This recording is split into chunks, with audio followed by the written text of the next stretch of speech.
Unit 8, Period 8, Section 4 begins the discussion of the presidency of John F. Kennedy. John F. Kennedy was elected in 1960 and was assassinated in 1963, so he did not finish one term as President of the United States. He was the youngest president ever elected. I know there's an argument out there that Teddy Roosevelt was, but Teddy was the youngest, but he took over for an assassinated president, and so he wasn't elected. John F. Kennedy is the youngest elected president of the United States. How did John F. Kennedy win the presidency? Well, the difficulty lay in the fact that he was the youngest, and so people didn't trust that factor, but also they did not trust the fact that he was a Roman Catholic. And so he's going to run up against a seasoned politician, Richard Nixon, who had served twice as vice president to Dwight D. Eisenhower from 1952 to 1960. In the first televised presidential debate in American history, John F. Kennedy on the left and Richard Nixon on the right squared off. People that watched the debate on television said that John F. Kennedy won the debate hands down. People that listened to the debate on the radio said that Richard Nixon won the debate hands down. This demonstrates the tremendous importance that television is going to play on presidential elections and just our society's culture in general from this point on. Another important development during this time period, other than John F. Kennedy's success in defeating Richard Nixon in the 1960 presidential election because of the influence of television, was television's influence on the civil rights movement.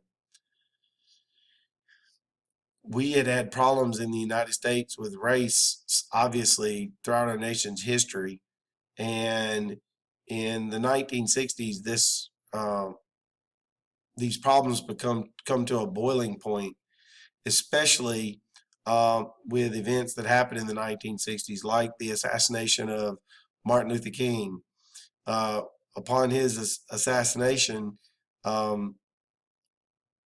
people learn about it from television, and many African Americans across our country upset, protested, and started fires and things in the cities. And so this is going to be shown on television. Here's right after, that's Martin Luther King laying on the pavement of this hotel right after he was assassinated. And then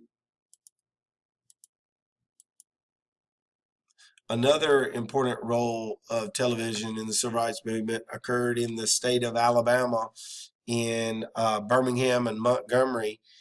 In this case, government officials are using fire hoses from the fire department to disperse protesters arguing for their rights in the state of Alabama. All of these things were shown on television, and the part that I need you to know is that this really raised the public sympathy across the United States for the civil rights movement.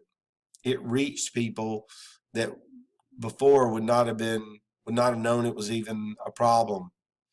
I'm going to watch a short video before we close on the 1960 presidential debate and the importance of television. Now, David, will you hit the 1 minute switch, please? Since the advent of television, campaign guests are now seen by millions of people. Is that about the right tone voice? It all began back in 1960 with the first televised presidential debate. The candidates need no introduction. The Republican candidate, Vice President Richard M. Nixon, and the Democratic candidate, Senator John F. Kennedy. The first question to Senator Kennedy from... With his command of foreign and domestic policy, Vice President Nixon was expected to win the debate. Television changed his odds. So that's the importance of television, that many people believe that television caused Richard Nixon to lose that 1960 presidential election, that television and the civil rights movement being born and shown on television resulted in legislation like the Civil Rights Act of 64, the Voting Rights Act of 65.